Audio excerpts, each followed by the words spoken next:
When Angie Stone's family and fans gathered to say their final goodbyes, one person was noticeably absent, her ex, D'Angelo.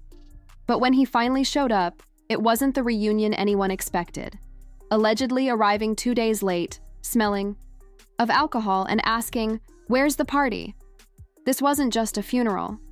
It was the breaking point in a decades-long family feud that's left everyone asking, what really went wrong? But my involvement was with Angie. And that involvement is when you hear her, and it's because when Angie was talking on one of her videos, a few of her videos, she mentioned my name. And when she speaks of the Diesel crew, she's talking about us, the West Coast crew. And she talks about her team that has discovered things and has unveiled things for her.